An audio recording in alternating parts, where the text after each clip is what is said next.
Welcome to my quick tutorial how to use keyframes on a screen shader.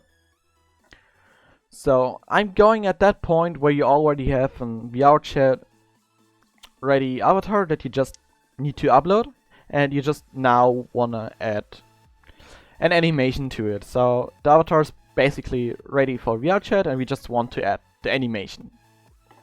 So what we do now is we need a screen shader, the music, and the avatar for sure. What we do also need is right click, create material. I will call it screen effect.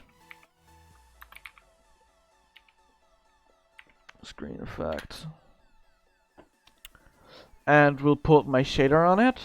I'm using my own one. Screen custom. Okay. So what we do now is we click on the avatar, right click, create empty. Now we rename it to keyframe animation. So we will later know when we open the avatar, that's my keyframe animation. Inside of the keyframe animation, we need an audio source by right click audio source. Then we drag the audio inside of the audio clip thing. And then also right click 3D object, a sphere or a cube. I use a sphere. The sphere is a bit tiny. Scale it up with the function here, scale. I'm using like 10, it's not too big. It's not too big and it's not too tiny. So you can see it's just wide. What we do now first is we delete the collider. We don't want to collide with the collider to fly later to the world or go in a portal what we don't want to. So now we click here on materials and then we go here to the screen effect that we've done. So inside of the element, go back, and now we can open this one and have all the effects on. I will just do this thing later.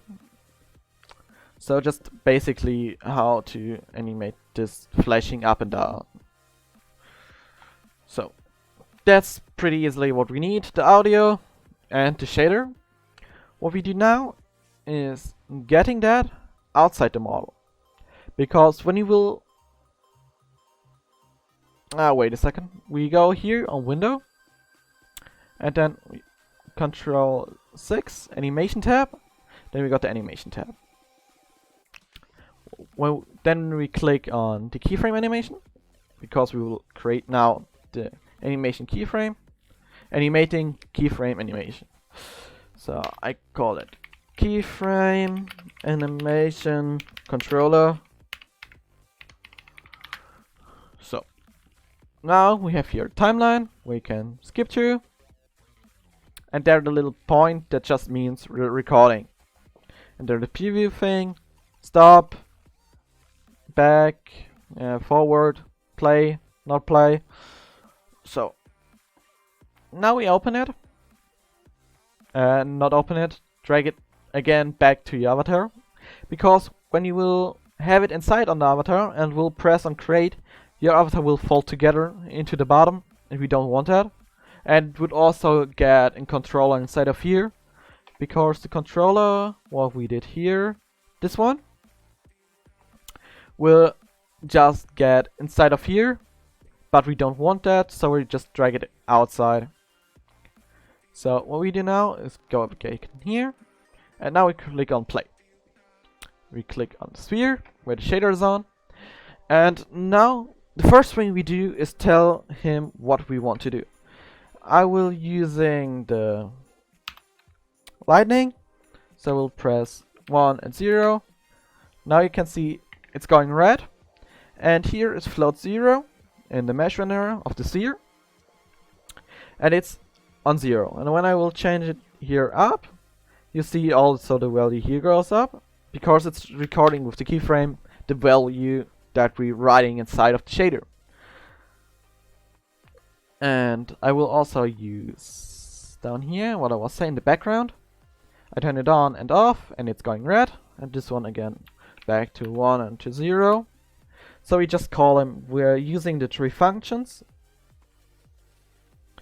And now is the time where you open Audacity, YouTube, anything where you have a timeline to watch on which second is the beat drop, or something that you know when the time comes to animate the shader.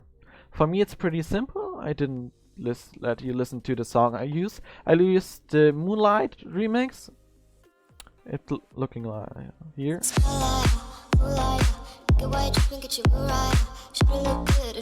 And I will just... what I want to do is just basically let the background flash up and down when the background drums set in.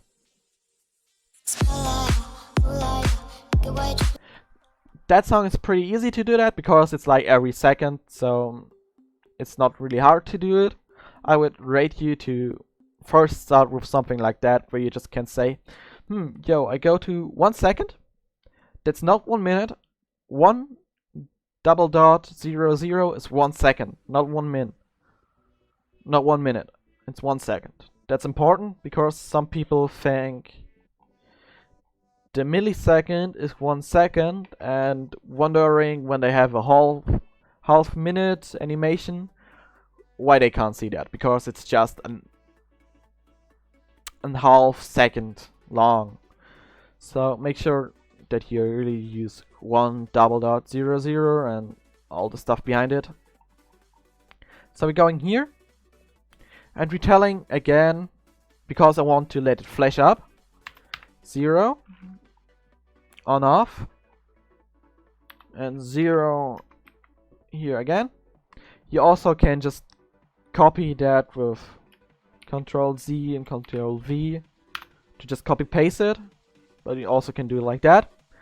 And I just give it a little bit back forward because on the 1 second I want the change. Oh no, I don't want to change here.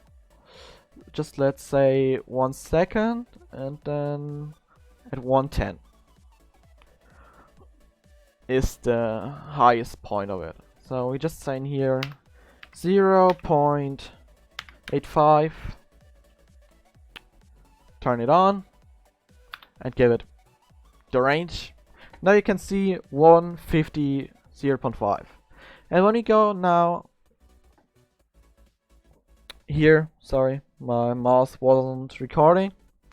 Now here can you see the values of it. When I go here, you can see it's on 0, and here it's on 150 0.85. And when you now go through the timeline, so there's nothing, nothing, nothing, nothing, nothing, and here it starts to get up and you can see the change. That's what I want. It's just 0.1 second long. So I just copied that thing, Control Z, no, Control Z, and bring it to 120. Then I got this effect here. Just, you can see it. Wait, I go here. Then you can see it better on the here. And here you can see the change. And because we have here it again on 0, it will just flash back. So when we let the timeline run in, you see it goes, and after 1 second it flash up. And the whole effect goes 0.2 seconds. That's fast enough, I think, for the beat drop. For the beat drum. So that's the effect I want to use. So now you can... I know it's like every second where the background drum came. So I just put that on every second that came.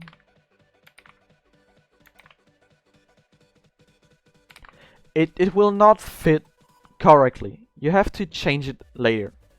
So that's like my base where I'm working on. So now we go into the play mode.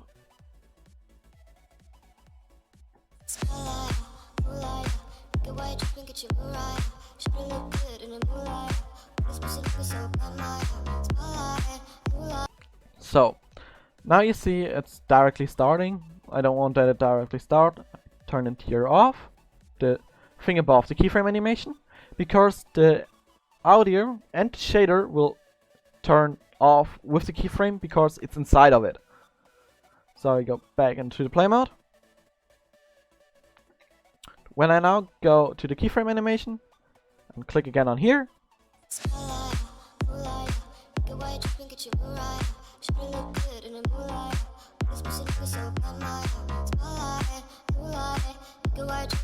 you see that it not fit because it's here. It's going to everything here. And we have here a bigger timeline than between here. And what it does, it's going to here, and after that point, it's going back to here. So the thing you have to do is basically get more of them. I would like make copy paste because I'm lazy. It's just to show you.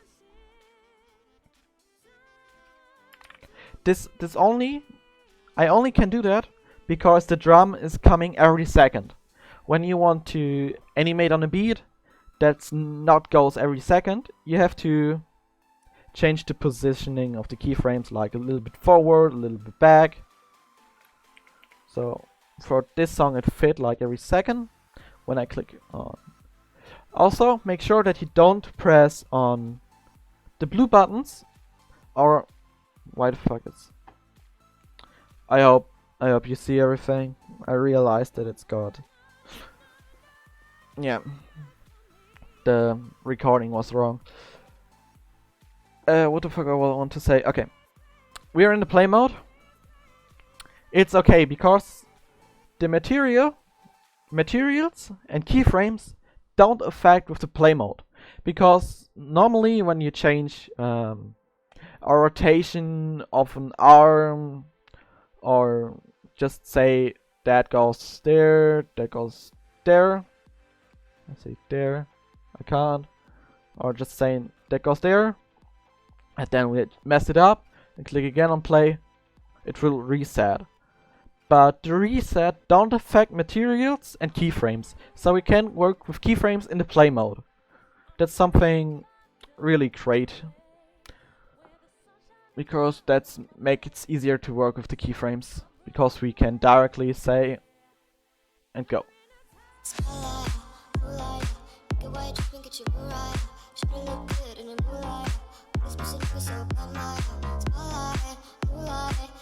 So to show it better, I go back to the shader, and you can see it's changing that field with the timeline here. Not move though. So when I move it here, you see there it's called blue here. It's changing the value and also the value here, because yeah, we was saying that value will be changed. That's the simple stuff of recording just the shader. It's pretty easy. Just try it yourself. So go back here. So when I now click on play. Oh wait. No. Unfucked it. Here preview off. And now turn it on. You can see that it's changing the values.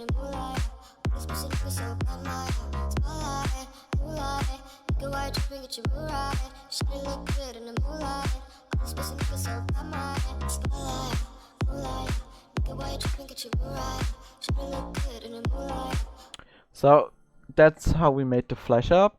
We also could say that it will change anything of that. It's the same. It's actually the same. So just try your stuff out. Try the shader you want out. It will work with the most shaders. It won't work with something like, where is it? My screen shake, where it's just wait. Keyframe. with a keyframe like that because it's doing itself.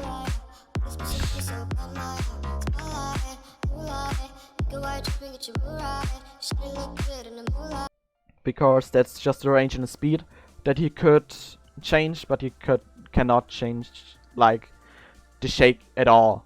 So you need to look for something that you can really take and move, because you can't turn it on and off only with that, and that will look that nice. It gets better shader than my one for that.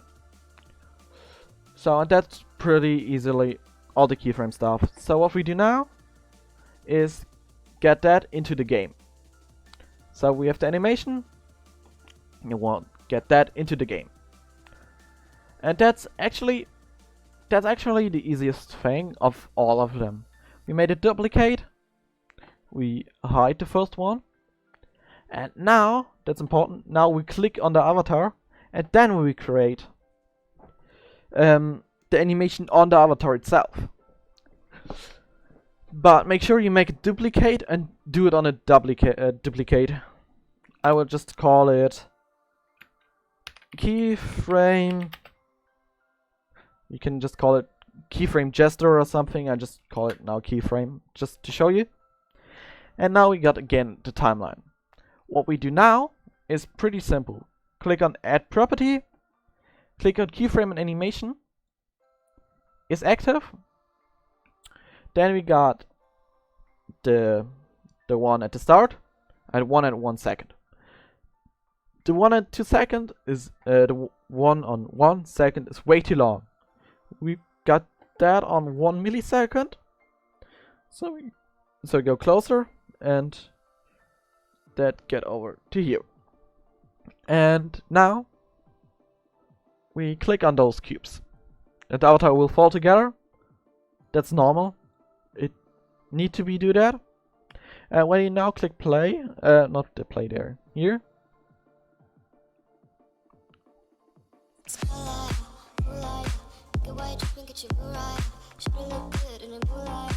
Yeah, it won't work because we're in the timeline right now, but you see that